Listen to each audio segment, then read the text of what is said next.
Hi, I'm Matthew Herzberg, and this is the Myopia Mindset. My guest for this episode is Dr. Ashley Tucker, and I got to admit, I was impressed with Ashley from the moment I met her. Her story is awesome. Her practice is so interesting and fascinating. She has inspired me. She is going to inspire you, and I can't wait to share this episode with you. If you are one of our paid supporters, if you went to myopiamindset.substack.com, you'll be getting an extended version of this episode. So let's get to it.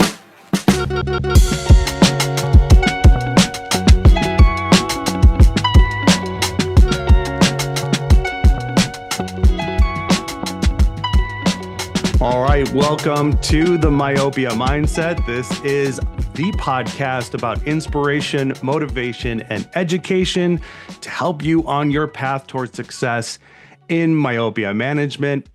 And today's guest, I'm very lucky to have, because when I thought about coming back to doing a podcast, there was a set of guests that I had always wanted to have back on the Corrected View, but didn't get an opportunity to do like a deep dive interview with. And today I have Dr. Ashley Tucker on with me. She is a therapeutic optometrist at Bel Air Family Eye Care and the director of the Contact Lens Institute of Houston. She's a visiting assistant professor at the University of Houston College of Optometry. And in 2024, she was named a global ambassador for myopia management by the World Council of Optometry. Myopia management is but one of her many specialties, including orthokeratology. She has extensive experience fitting both adults and children. Ashley Tucker, welcome to the podcast. Thank you, Matthew. Such a pleasure to be back with you. Yes, definitely. I am so happy to have you because, like I said in the intro, we did an episode with you and Nate, and I was, after the Corrected View, I was like, man, I always wanted to talk more with Ashley Tucker because I feel like we had a great conversation. There's so many interesting facets to your journey in myopia management, and your practice and the way and your style and approach to myopia management is both very similar and very different from a lot of, change makers in our industry. And so I'm super excited to dive deep in this interview. I've got 2 pages of notes to go over. But before we get started, if anybody has any questions about you or for you, for anything that we talk about in this episode, how can they get in touch with you? Absolutely. So the best way is through email. So my email is Ashley, so ASHLEY .w.tucker, TUCKER @gmail.com. And I truly welcome any questions. I probably get an email or so a day from people that watched something or heard something that I did or wrote. So we're in this together. So yes, I have no secrets. Please feel free to email me. Right. And that is the whole, colleague, not competitor mentality of our industry. And Ashley fully embodies that. So definitely take advantage of the fact that she is a resource for all of us. She's an absolute treasure for our industry. And a little bit of house cleaning before we get started. If you enjoy this episode, if you've enjoyed any episode we've done, like and subscribe, comment with anything that you would like to say or question. So you can do so in our YouTube channel or wherever you found this episode. So Ashley, I want to get started with the term therapeutic optometrist because I love this title. And I first obviously came across it. I didn't have it in my notes when I was preparing for this episode. But when I went to the website for your practice and I saw the term therapeutic optometrist, I was like, I have to know more about this. So explain this to me. What is a therapeutic optometrist? Yeah, sure. So in Texas, at least, it designates a doctor as someone that mainly diagnoses and treats glaucoma. That kind of is what designates a therapeutic optometrist here in the state of Texas. But I like to take that to a whole different level because I look at myopia as therapeutic. We are not just diagnosing and treating myopia, we are managing it in a therapeutic way. So I like, to put a little extra spin on the therapeutic topic, but for all intents and purposes, it's more specific to glaucoma in the state of Texas. Gotcha. Yeah, I think that's a great application to myopia management, that therapeutic aspect of myopia management, which is often overlooked, by, people who are trying to figure out how to do myopia management first and foremost. And one of the other reasons why I wanted to bring that up is because, I always like to say, Glenda Alamon turned me on to this phrase in the interview I just did with her, where she's like, every practice, every myopia management practice has to bring the doctor's special ingredient. And I think, what you just said speaks to Ashley Tucker's special ingredient.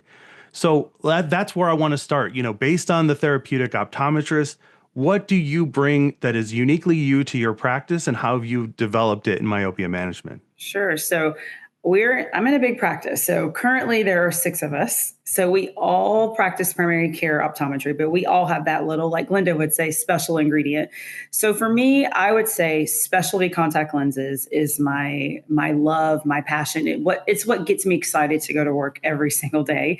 But myopia is a very significant part of that subspecialty of specialty contact lenses. So my love for myopia management started with Ortho-K. That is just what got me excited. That was what brought the passion to what I do every day.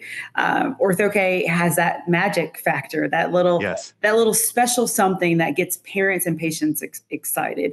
So I would say Ortho-K is my magic sauce. It's Hmm. what drives patients into the practice. I don't always go with orthokeratology for my myopia management patients, but a lot of them seek me out because I'm one of the few, unfortunately, doctors in my area that are specializing in Ortho-K.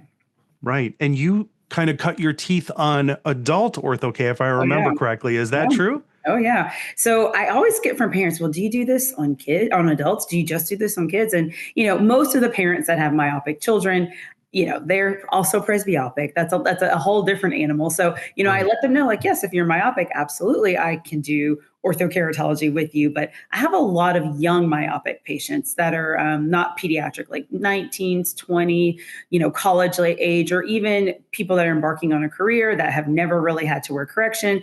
Ortho-K is very attractive to them. So yeah, I do Ortho-K on anybody that's eligible that it makes sense on for sure. Right. And I love that part because, I grew up in an Ortho-K pioneer practice, working for my parents.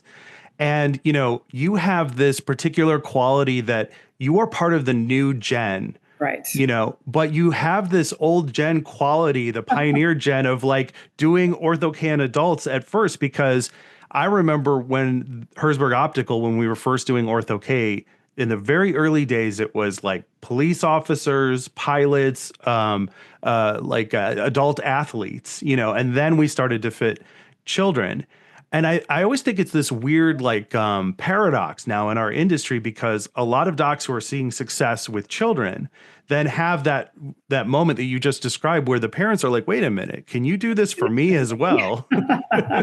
What kind of advice do you have for people that are in the reverse situation? Because there is so much fear or shyness around, doing it for adults. So what would be your advice for, practitioners who are like, I've done Ortho-K for Yeah. kids.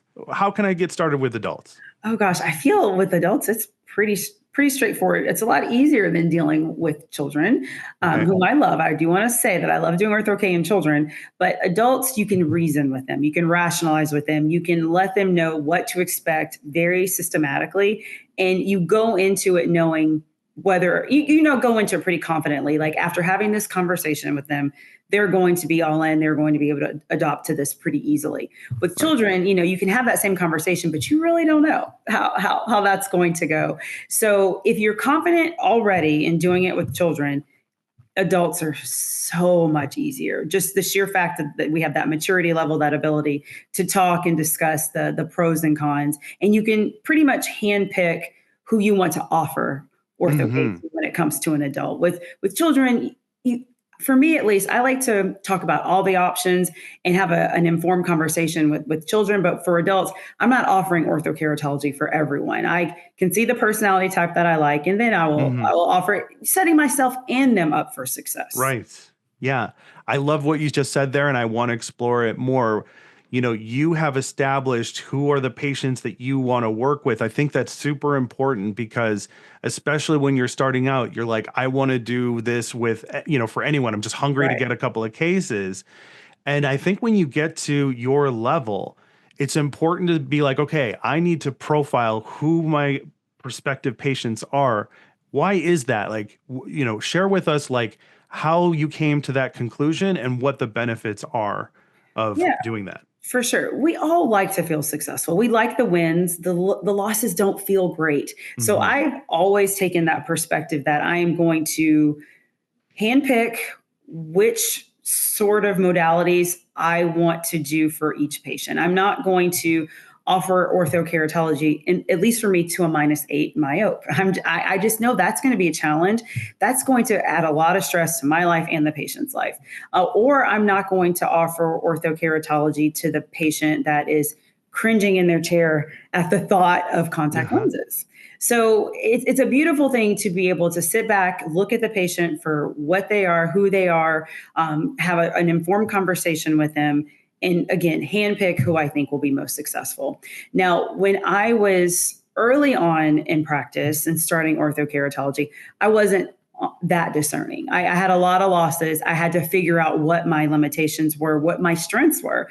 because we're all good at what we do, but we all have limitations. So I definitely took a lot of hits, took a lot of losses before I realized this is the profile, this is the type of patient that will be most successful in this modality. Right. I call this kind of and if this is not an accurate description of your Sure. practice, please correct me. But I like to think of this style as being like the zone fitter. Like the zone Okay. fitter has figured out where they, what their zone is, Mhm. and then they just absolutely kill it in their In zone. that Like, zone. That's right. yes, they And figured out their patients. that feels good, Matthew. That's good for Yeah. morale. That's good for confidence. That's good for everybody, right? Yeah. I figure it's like you figured out who your ideal patients are, Right. what you feel comfortable fitting, what you figured out what your group of lenses are that you want to fit. Mhm. You have got your system down, what kind of treatments you want to offer.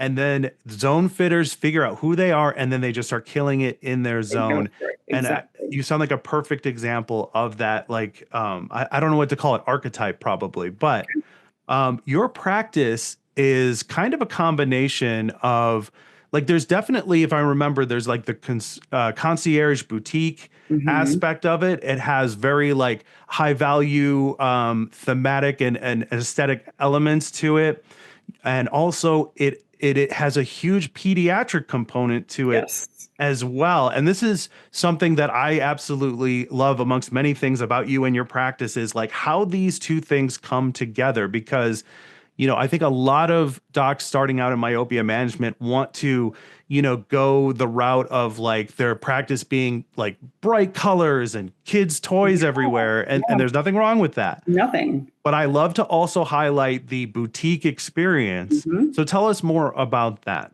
Yeah, I love that you've described us that way, and that's accurate. I do want to preface it with saying we have a concierge style, but we also accept insurance. I don't want anyone to think, oh, they figured out a way to not accept insurance. I wish we did, and we probably will eventually, but we still very much accept vision plans. But we have definitely created more of a concierge boutique vibe. So we have a beautiful optical, I mean, beautiful with sparkly glitter wallpaper that patients love. One person told me just yesterday, they feel like they're walking into a jewelry box. So we've Hmm. created that. But in our exam rooms, it's very, very kid friendly. We have treasure boxes. We have lots of little things that are attractive to children. But we wanted to merge that. We wanted to be Bel Air family eye care. We did not want to just market to adults, and we did not want to just market to children. We wanted people to know that we're a one-stop shop from grandma all the way down to infants, to be Right. honest. So with that, we get to capture every single type of patient in every area of their life. They never have to leave our practice for anything from the moment Mhm. they're born until they need glaucoma care, macular degeneration care, whatever they need, we are equipped to accomplish those sorts of goals for our practice. So with that, we definitely have about 50% pediatric patients. So that helps to be able to do myopia management and to do it successfully. But I'll tell you a little bit about my journey. So I Yeah. came into the practice almost 15 years ago, which is insane. At the time, it was primary care and binocular vision therapy. So there was no myopia management, no speak of myopia management, but we did have a nice base of children already. But I joined the practice as a specialty contact lens fitter, scleral lenses, hybrid lenses, and ortho-K. So I started everything from the ground up, including my own patients. Nothing was gifted to me. The two doctors that were there had full schedules, and I kind of had to build that up from the get-go. So I started it with a love and a passion for orthokeratology. Letting that be what I led my myopic patients into. I didn't do anything other than orthokeratology for myopia. And I have to be honest, Matthew, I wasn't really doing it for myopia. I was doing it because it was cool. It was trendy. It was magical. Parents loved it for their athletic patients, for their athletic kids, which are my patients. It was an afterthought, that the fact that it was myopia management, which is kind of frightening for me to say out loud, but it's the truth. And then I realized years in, like, oh my gosh, I had heard that a side effect of ortho-K was myopia control. Right. And I started seeing it for myself, like, oh my gosh, I'm so thankful that I adopted this early, but it was, it just circumstance that it happened that way. And then that's how the myopia passion and love grew, because there was a subset of patients that couldn't be successful in ortho-K. So I had to come up with alternative options, which you probably have a question for me about that later, but Yes. but that's where the birth of myopia within this pediatric binocular vision therapy started. Yeah, I love that you said that, because there are many routes to myopia management. There are many routes for orthokeratology, and over the last couple of years, when I was specifically working with Johnson and Johnson with the Ability lens, no longer with Johnson and Johnson, but when I was visiting offices with them, a lot of practices had never considered ortho-K for the reasons which you are describing. They thought of it only in the context of myopia management. And the practice I grew up in, we talked about ortho-K with everybody, for all the same reasons that you just described. And I said, you are missing out on, a whole subset of potential patients. I'm in my 40s. I'm starting to do, this, Oh no. so we started fitting me in ortho-K, you know what I mean? And it's like, I don't have to wear glasses. And all the friends that I have are like, wait a minute, I thought you were just in glasses. It's like, not anymore. So I love that you said that, because we need to open up the conceptual potential of orthokeratology. It's not just for myopia management. It's for dry eye. It's for cosmetic. At Herzberg Optical, we would say we can do, ortho-K will do anything like glasses and contacts can do, but better. Better, yeah. Yeah. And I love that you have positioned it as like, this appealing, cool, high-end, trendy aspect, because a lot of our culture is in like finding solutions around those particular problems. So thank you for mentioning that. Of course. I do want to mention that there's a perception that orthokeratology is difficult. It requires all this super specialized equipment, super specialized training. It really doesn't. It's simpler than what most people probably can imagine. And then you can evolve to the more complicated patients, to the more complicated equipment. But you really can get started with a basic topography, a really good refraction, and a good manufacturer that will work with you, and a good consultant. Right. So I just want to encourage anyone that's even thinking, that's on the cusp of putting it into your practice, just start with a simple patient, a good personality, somebody that you can just be open with. Like, look, we're going to do this together. We're going to get this. And then your confidence builds. Like that's how it started with me. And I'm like, I think at last I counted over 2,000 kids in ortho-K. And it's just over 10 years. It's like, wow, I can't even believe it, but it's so rewarding. Gosh, it's so rewarding. Yeah, and the best thing that you can do when starting out is keep it simple. Yes. I love what you're saying, because a lot of the docs that I've talked with in the consulting capacity have said, like, I just feel overwhelmed. It's this idea is so intimidating. Right. All right. So what else can we do to take away that intimidation factor? I've brought this up before. I want to say it again because you're the perfect person to ask this question to. So many docs feel like they have to be experts. Okay. And obviously we can't be experts at everything that we start. But what can we do if we can speak to that new to myopia management doc and just speak directly to her?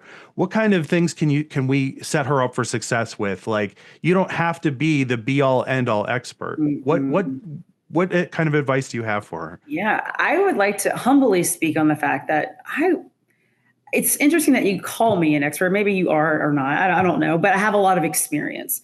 But that came with starting somewhere. I had to start somewhere. And it's about being confident in caring for the patient and letting them know that we're in this together. We're going to go on this journey. There's no guarantees, but I want to try something and I want to try it with you. I've chosen you to be my first patient. I'm honest, just like that. My first MySight patient was like that. My first Ortho-K patient was like that. And there's probably 5 or 6 more that I had to have that conversation with. But then you start feeling confident. You start feeling the patient is so grateful that you've chosen them. So I would just say choose one person, choose one family to get started with. It has to start somewhere. We all started somewhere. And then lean on people like you, like me, that are willing to handhold, because we are all in this together. And I love nothing more than when someone reaches out and says, look, I want to get started. Where do I start? And I will immediately say, let's schedule a phone call. Let's Zoom. Let's just talk through the questions that you may have. We are all here for each other. It's not about being competitors. It's the bottom line is we want the best for our patients. And as a community of people that care, we will overcome those fears of getting started. Yeah. Yeah. We cannot afford to put up walls and divisions in our industry. It's too small. There's not enough in the myopia management industry. And I wanted to follow up on what you just said because I have a quote from the last time that we were on a podcast together. You said that and I hope I'm getting this correctly, but you said the best thing that you can do for someone is to do something wonderful for their child. Oh gosh, yes. And I think that is so applicable, especially to what you just said when you're starting out. Like if you make that your focus about like, I am here to try to do something wonderful for this parent's child. Yeah, exactly. Explain like where that quote comes from and like how it benefits your practice. Yeah, that kind of gave me the feels really, because that's what embodies what happens almost every day in my practice. Because the last probably 3 hours of my day is myopia management. Because, when kids get out of school, that's when they follow up and do those sorts of visits. So yesterday I had a patient's mother who said, thank you, which those are 2 simple words, but you hear thank you in all different aspects of your life. But when it comes from a mother to a mother about their child, oh my gosh, that is the most impactful 2 words I could have heard. And that just made my day. That resonated with me for the rest of the day. And it was about me talking to her about MySight, putting her child in the lens several years ago, and she hasn't progressed at all. So I did something wonderful for that lady's child. And she's so grateful, and she will be eternally grateful. I now see her. She had a different doctor. So she as an adult comes to see me. Her brother-in-law, her nieces and nephews, her mother, all of them now come to me simply because I did something wonderful for her child, which was simple. I just talked about myopia, talked about controlling the myopia and putting her in a lens. That was it. That was so unbelievably simple. There are way more complicated things we have to do in practice every day. This is just too simple to pass up. Right. Let's talk about how you present myopia management, all aspects of it, MySight, Ortho-K, atropine, whatever the case may be, because I think it's important to, we talk about the special ingredient or the secret ingredient being you. Like, how do you go about presenting myopia management? Like, walk us through that, when you are, when you are presenting to the parent. Like, I think there's a lot of pressure with a lot of docs to like blast their parents with information. It kind of gets a little scary. What is your strategy? Like, walk us through it. Yeah. So I used to be that person, Matthew, that would talk about statistics. I would talk about the scare tactics, like, oh my gosh, your child might end up with glaucoma, retinal detachment. I don't do any of that anymore, because that's information overload. And that's not the way I would want to be communicated with. So when I have a child that is myopic, I'll say, okay, little Johnny is nearsighted. What that actually means is their eye is a little bit too long for their age. As they grow taller, their eye tends to grow longer, which means their prescription gets a little bit bigger and their retina gets a little bit thinner. So those are things that I'm concerned about. And I really want to protect your child's vision. And thankfully, we have ways now, and I'll list the ways that we can protect your child's vision. Let's talk about them a little bit more in depth. But, I may talk about all options, or I probably will have already observed little Johnny enough to know this is my recommendation. I really think Ortho-K will be better because he's only 6 years old. This is something that stays in the home. You have complete control. The lens goes in at night. You take it out in the morning. When Johnny wakes up, he's going to be able to see great throughout the day. There's no pressure about him losing his glasses, contact lens falling out, needing to bring solution. I really think Ortho-K is the best option for you. Or flip it to the other side. This child is already wearing soft lenses. I really think this particular lens that is FDA approved, called MiSight for myopia control, is a better option. She's progressed about a diopter in the last year. This lens is FDA approved for slowing myopia control. I really think this will be a very easy transition from what she's wearing to something that'll be more therapeutic. So simple. Yeah. And talk about your myopia advocate. That's a huge part of your practice. Yeah. So that role has evolved, and the person has changed over the years because, in real life, there's staff turnover. As much as you may love your person that life happens. So I always have a point person in my office that I have trained that has been in the exam room with me countless times, to the point where they could say my spiel themselves or answer all the questions that parents will potentially ask. So that person is not in the exam with me all the time. They're mostly available if I need to baton toss, because I personally like to have those conversations with parents. I don't want to put them in a dark room and, pull out the contract. I don't like that. I like having the conversation I just had with them. My advocate will then come in if we need more testing, if we didn't get a topography on the front end or something like that. Or if I'm running a little bit short on time, they can continue the conversation about the details of Ortho-K or the details of MiSight. I also have my advocate do most of the pricing. Again, there are times where I do pricing in the office. I have no problems talking about pricing. It's just sometimes that leads to a lot more questions. And, I've already spent a significant amount of time. I need to move on. So my advocate is essentially me, just in tech format. They can run all the tests and do those things, but she can speak on myopia and myopia management just as well as I can. And I think that's an important point to make, because, the myopia advocate or coordinator or that key staff member is such a critical component. Yes. And they can really help you in so many different ways, right? Like, obviously, you have no problem talking about pricing. A lot of optometrists are not good at pricing. Right. And I understand that.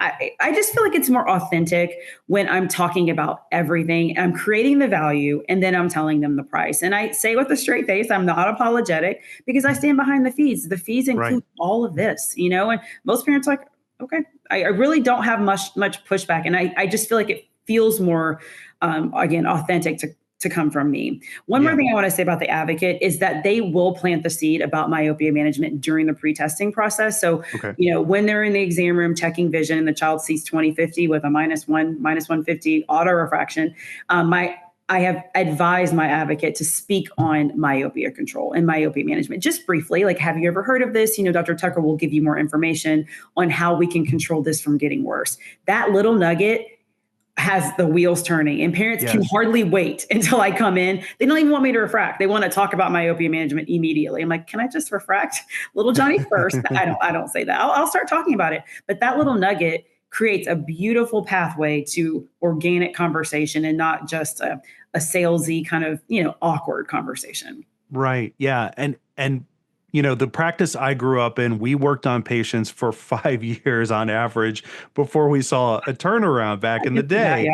And so it really makes me like, I bring it up all the time because it really like warms my heart to hear that we are now in a better position with parents. There's more knowledge out there, because of the pandemic, screen time, all of these things come into play. And having this multifaceted component to your practice is an absolute necessity, in my opinion. I think you once said that at the practice that you're at, it's a requirement to either already be good working with kids, or you have to be open to learning how to be good with kids. Can you go more into that and why that's important? Because I think that's critical. It's critical, and it is a requirement. I wouldn't say when we're hiring, we ask them if they like kids or not, but we only hire people that we can tell are going to be trainable to work with children, that have the patience, that have the qualities, because we have probably 10 INRs or application removal trainings a day. Like that's probably pretty on average. So we need every given person that's set out to be a technician to be able to teach a child how to put some type of contact lens on. So bottom line, it's a requirement. Now there are people that are better than others, but everyone is capable and has the patience and the ability to work with kids when it comes to putting on contact lenses, taking them off, running special tests on them. I cannot think of anyone on my team, and we have, I think, 10 technicians that couldn't take that task on. Yeah, that is so important. I have visited practices and specifically sat down with staff, and I've said, who here is good with kids? And a lot of the time, the person who is the best with kids is not raising their hand. Everybody else is like pointing at that person, and I'm like, okay, here's why your role is so important, if you want to embrace it. We bring in the kid to do testing, and I make this comparison to the dental industry. When lockdown ended, we came back from the pandemic, and I was able to go back to the dentist. I was like amazed at like the hygienist, right? Like the dentist and the hygienist are like, causing potential mouth discomfort or pain. There's x-rays, there's all this stuff you have to do, but they are experts at working with children, and it's so important. And in optometry, the kids don't come in preloaded to have a problem with us. Right. At worst, they're kind of neutral, where they don't know what they're dealing with. And would you agree that if your staff is good with kids and they know how to engage them, it's that much easier or better to get better results for topography capture and all of those things? Exactly. You would agree with that? I totally agree. And it doesn't have to be someone that's like, oh my gosh, like yeah. Just being kind, being patient, being calm. That is probably the best thing. We have no one that bops around, wears their hair in like high ponies, like nothing like that. We just are patient and calm with our patients. Yeah. And that's why thank you for saying that, because, like I said, boutique experience that, heavily caters to families and children. And you do not have to be, bouncing off the walls. No. You do not have to be this practice. Like, if you're not even really all that great with kids, if you have a myopia coordinator or advocate who is really good with kids, lean on them for that particular part of it. So I want to keep reemphasizing that, because, Ashley's practice has that boutique aspect to it. It isn't like you said, like the crazy hair and jumping off the walls. Pink scrubs. No, we all are very professional. Black scrubs, very crisp looking, but we're kid friendly for sure. Right. You can do both of these things. You don't have to give up your identity or one particular aspect in order to serve the other. So I'm really glad that you mentioned that. I want to talk next about the information that you provide your parents and your consultation process, because the last time we spoke, you had mentioned that you had initially started charging for consultation and then eventually went to not charging for consultation. Uh-oh. Okay. And I want to check in and see where we're at, because this is good. Yeah. Now I'm back to charging for consultation. Now you're back to charging. Okay. So let's start with, so when Ashley and I originally met and we were talking on the corrected or on the Knowns and Unknowns podcast, she had mentioned that she had started charging at first and then had moved to not to. So let's start there. Why did you charge it first and then not, and then we can get why you went back? Every time I spoke at a meeting, let's say, and I would say I didn't charge, I'd get this from the audience. People would gasp, like, I cannot believe you're not charging for your consultation. So that's when I started charging. And I guess this is the reason why I charge again, but there is value in our expertise. No matter what, I really don't think we should be giving it away. I really don't, because what ended up happening when I wasn't charging, I intended to just have a conversation, but parents then wanted a refraction. Then they wanted to try on contact lenses. And I had already established that this was a free consultation. Then how do you transform that into a paid visit? It's very difficult. So the lines were super blurred. So now I charge for a consultation and I feel so much more freedom in doing what the patient needs that day. Whether it's a refraction, okay, sure, I'll refract you. Or if they want to try on contact lenses, okay, great. I'm going to then charge a contact lens fitting in addition to the consultation. But regardless, no matter what I charge that day, it is always applicable to a program. So if that evolves into a program, then I will deduct what I charge them for the consultation and add that into or deduct that from the program fee. Yeah. And if you found that like when there is a fee associated with that consultation, it gets closer to that, you were talking about that ideal patient and parent combination, someone who has some skin in the game. Right. Like it matters to them more because the cost that's associated with it. Would you agree with that? I totally agree with that.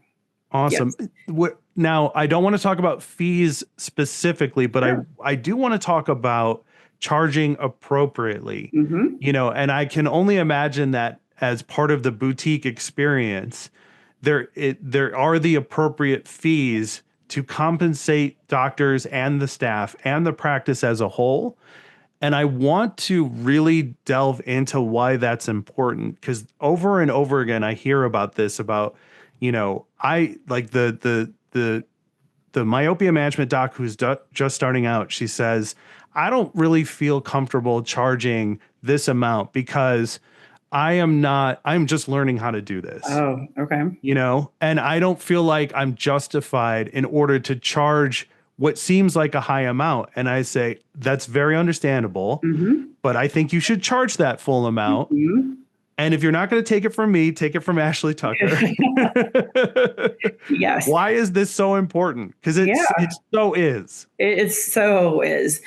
For one, if you do not charge appropriately, you're going to quickly regret it, because with myopia management comes that concierge vibe, whether you're creating it or not. Like, parents are hyper aware, they're hyper concerned. All right, well, that's it for this regular version of the episode, but the discussion doesn't stop here. It actually continues in an extended version of this episode, which is available to our Substack supporters. You can, if you're interested in getting the rest of the episode, consider becoming a paid supporter of the Myopia Mindset. In addition to an extended version of this episode and every other episode that we do, you'll also get access to exclusive monthly bonus episodes of the Myopia Mindset. And I know you're interested. You've made it this far. And for the cost is $12 a month, which is basically the cost of a cup of coffee each and every week. And that's how I like to put it. Listen, if you would buy me a cup of coffee each and every week to nerd out about myopia, to bring on amazing guests, to spread the word about how awesome myopia management is and how more ECPs should be engaged in this specialty, then please consider becoming a paid supporter of the Myopia Mindset. You can do so on our Substack. myopiamindset.substack.com is how you do that. Thank you so much for your consideration. I'll see you at the next one.